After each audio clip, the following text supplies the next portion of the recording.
From the headquarters of Telesur English in Quito, Ecuador, I'm Carla Gonzalez, and this is From the South.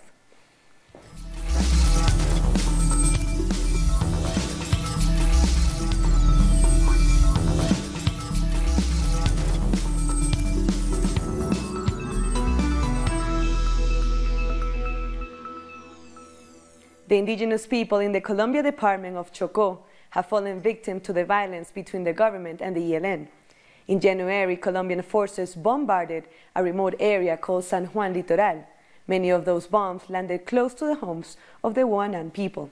Our correspondent Lorena Hoyos traveled to the region to assess the damage. This is the second part of a special series. It's dawn, and uncertainty takes over the safe house in the Huanan community. The indigenous people here take us through the road that leads to Tordo River. Our boots are covered with mud, making this journey slower. It is painfully apparent how close the homes of this community are to the area bombarded by the military last month. These huts that are burnt, those are not the guerrilla. They belong to the indigenous, the campesinos. We go away to hunt for 3 or 4 days. That is how we protect the community, how we get food. The indigenous people use the word jury to say war, and that is how Selimon describes this attack. That night he was with his family at the hut when the roar of the explosion forced them to flee. They were forced to hide in the river to save their lives. We heard a small plane above our hut. I told my family we are not going to give up. I took a canoe and went to the river. We stayed there until dawn, and as we came back, we saw all the destruction. The women of the community remember scared kids running that night. They say that from that day, fear has taken over their lives, and they can no longer go to the mountains to harvest plant fibers to knit their crafts. They only have limited supplies left, and they fear that they will not be able to survive. Everything we need, soap, salt, food, we buy with the money we get from our crafts. Most of the women here knit to be able to do that. And if we don't, how are we going to buy anything? The Huanan have survived neglect and abandonment from the Colombian state. 2 years ago, the government built a health center to help the Afro-Indigenous community. But the doctors never came. And with time, promises were forgotten. Every person in the community, Afro and Indigenous, are sons of the government. They need to have peace, not violence or bombardments on their territory.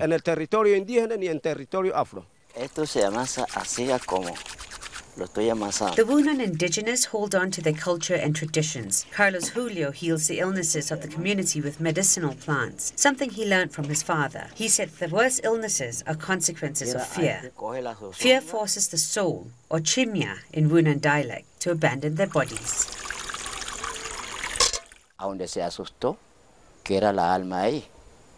Big scares force the spirit to leave the body and stay where that happened.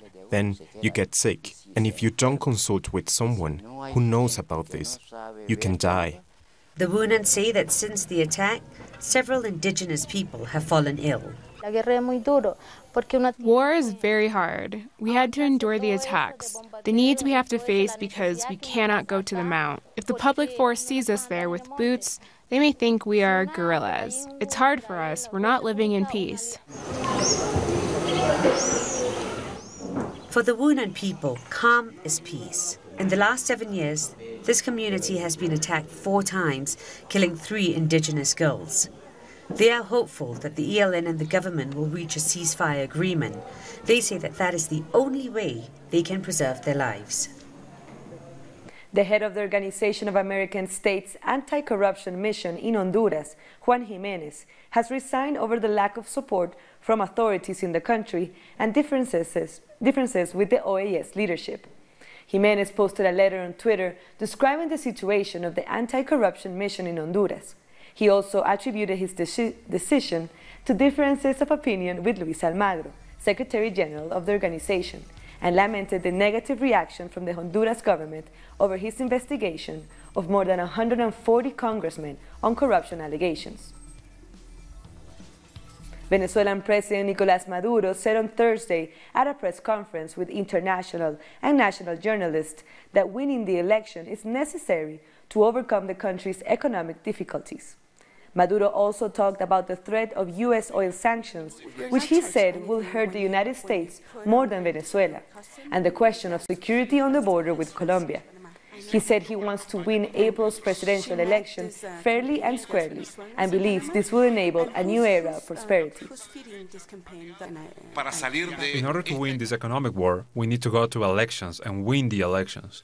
I have promised and made a commitment to Venezuela, and I have said, as surely as my name is Nicolás Maduro, when we win these elections, I will guarantee you economic stability and balanced prices, and we will begin a period of economic prosperity. President Maduro also repeated his call for a meeting with Colombia to draw up a plan for peace and security on their shared border. He said that President Santos' decision to move more troops to the border had been motivated by the visit of Rex Tillerson, but it was still an opportunity to promote peace. That is why I have proposed that our defense minister Padrino called Villegas, the Colombian defense minister, to agree this weekend to set a date for a meeting between the ministers of both countries to draw up a binational plan for peace and security for the whole border region, and most importantly, in the state of Táchira. The Venezuelan Foreign Minister Jorge Arriaza is in the Dominican Republic as he continues his tour of the region to promote peace and integration. On Thursday, Arriaza visited El Salvador, where he met with government and civil organizations.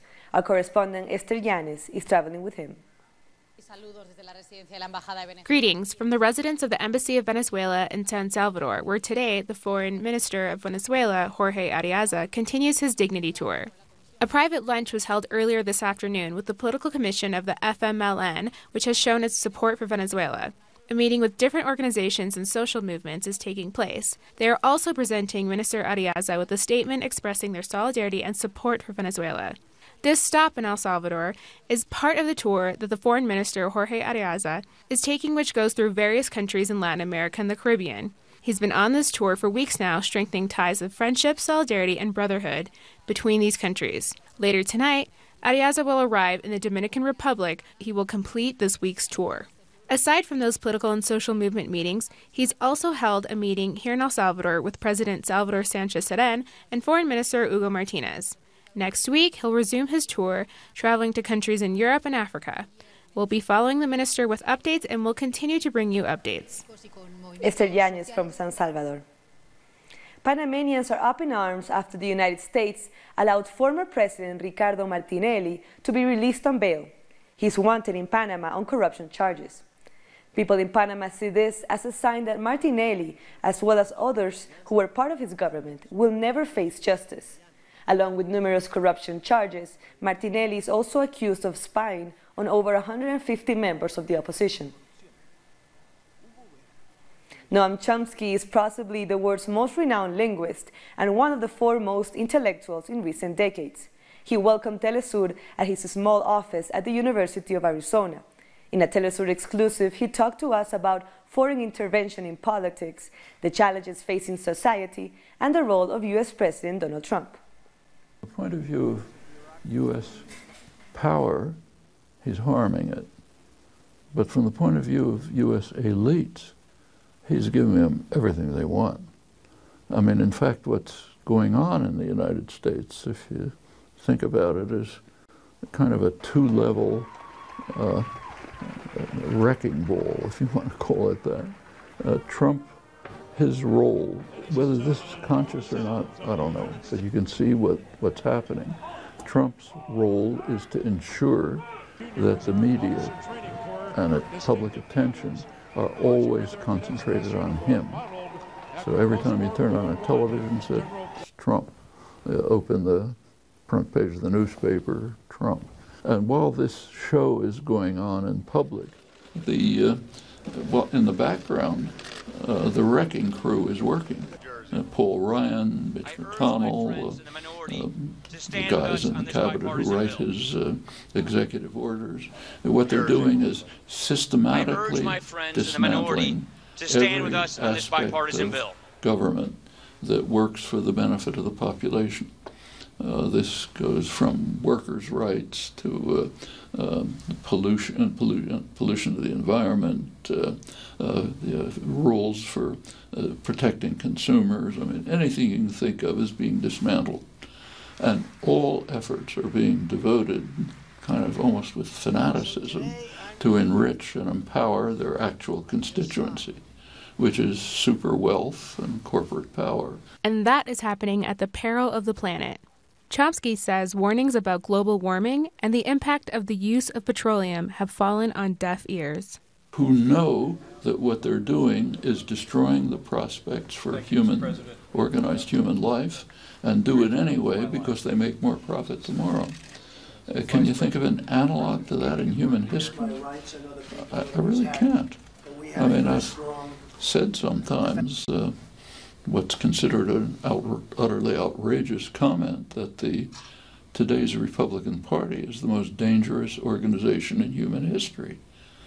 It sounds outrageous, but think about it for a moment. I mean, Hitler didn't intend to destroy the prospects for human existence. Attila the Hun didn't intend that. Nobody has. But that's what these guys intend. The other threat, nuclear war, which he says is becoming more of a reality. The threat. And it's not a joke. It's global warming and nuclear war. Those are the major issues. They ought to be big headlines every day. And Trump's actions are making both of them much more dangerous. In the case of nuclear war, the policies are significantly increasing the threat of nuclear war. And then there's the question of whether the United States is fit to play the role of the world's police, or whether this is just interference. Well, the concept of humanitarian intervention is a very interesting one. Almost every act by any great power aggressive act is justified on humanitarian grounds. So from the point of view of the aggressor, it's a humanitarian intervention, not from the point of view of the victims. And you can see more of this Telesur exclusive interview with Noam Chomsky online on our webpage at telesurtv.net/English. We'll take a short break now. Join us again after this look at what our multimedia colleagues are reporting.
Welcome back.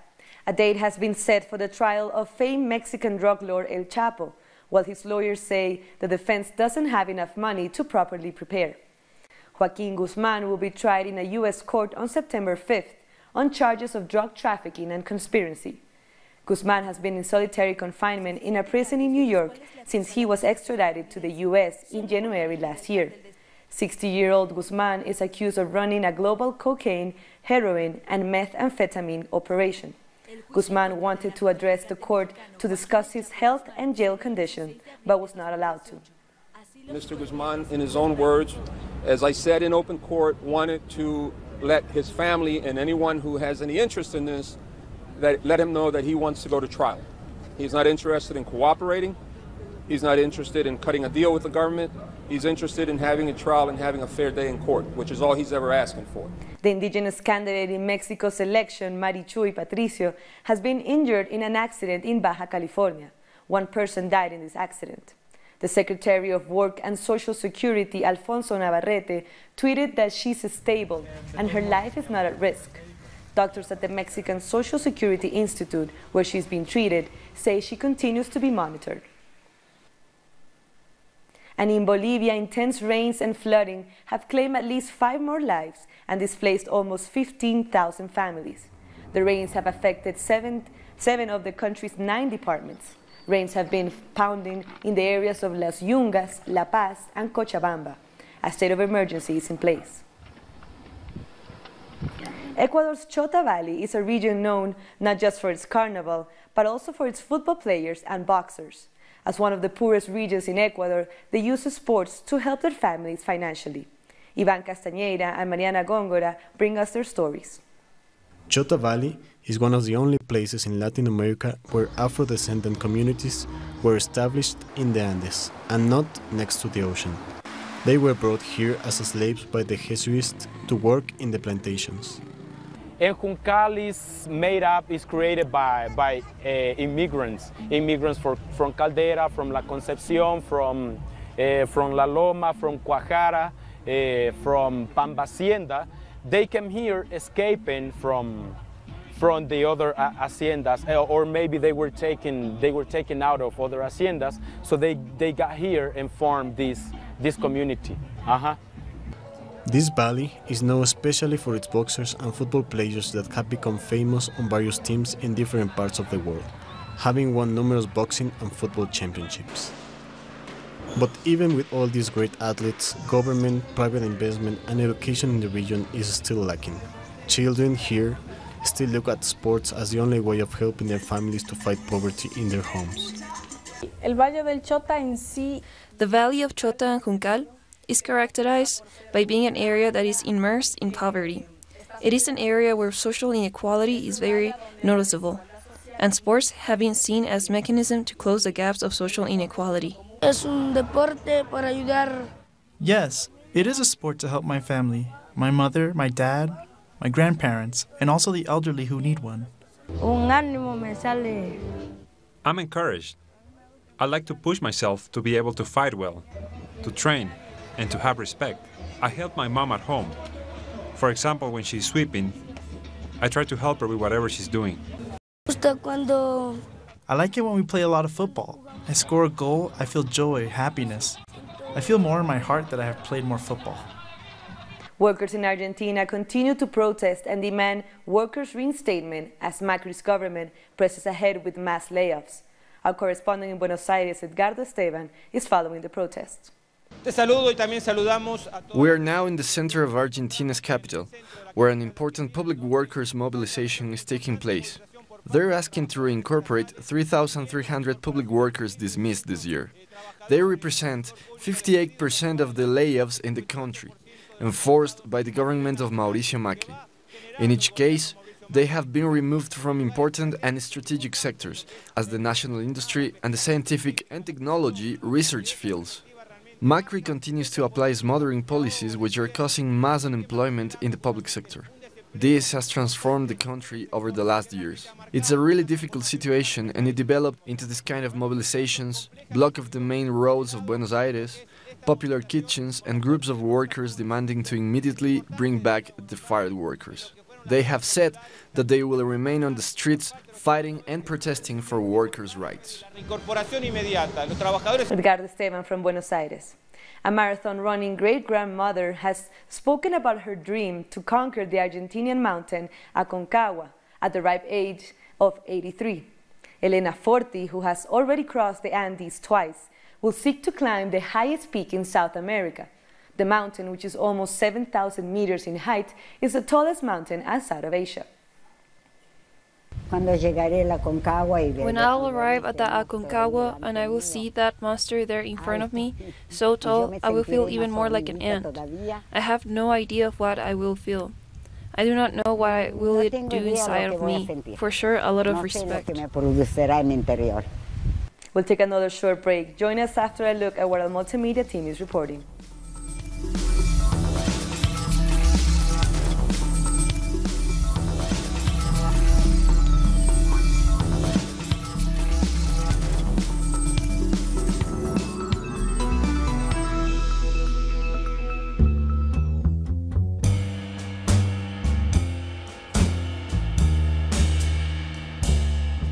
Canalizing a river, grafting a fruit tree, educating a person, transforming a state.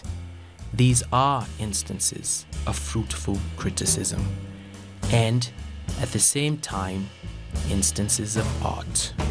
On the critical attitude, Bertolt Brecht.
Now here are some other stories making headlines from around the world.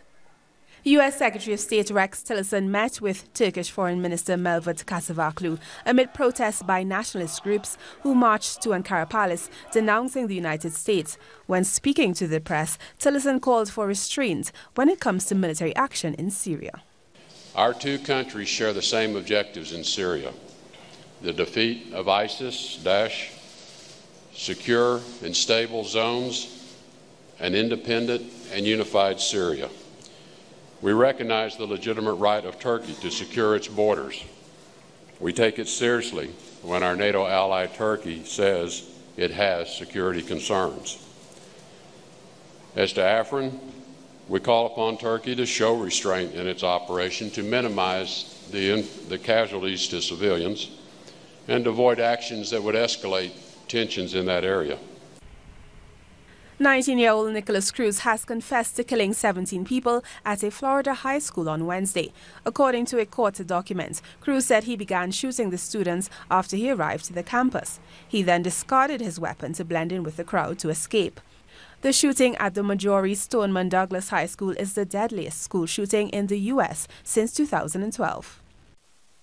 More than 30 heads of state and government and over 100 cabinet ministers from across the globe are coming together until Sunday at the 54th Munich Security Conference for discussions on major international security challenges. Security is tight for the event, with 4,000 police working for the duration of the conference, alongside some 800 security specialists.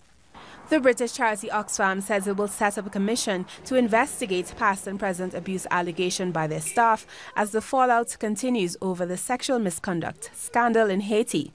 Oxfam's International Executive Director, Winnie Bayan-Mia, apologized to the women abused and explained the steps the charity are about to take to rectify the situation. I'm appointing a high-level commission, independent commission, that will look into our culture and our practices and make recommendations to make us stronger at protecting our people.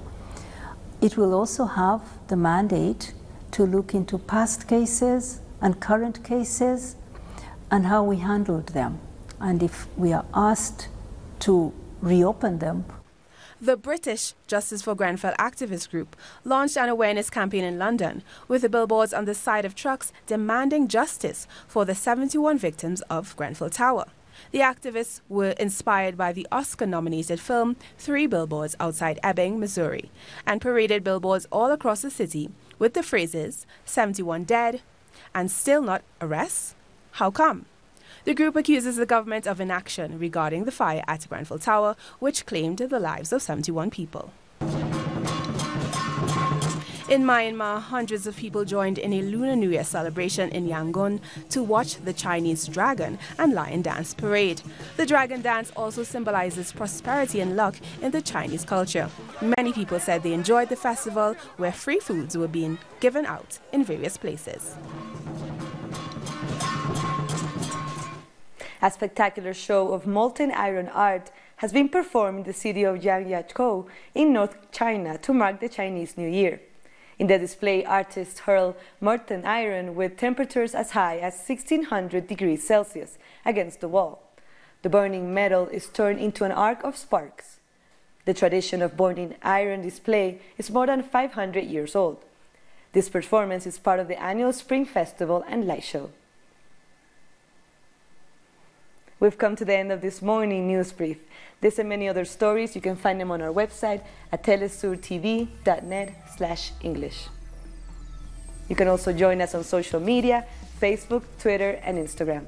For Telesur English, I'm Carla Gonzalez. Thank you for watching.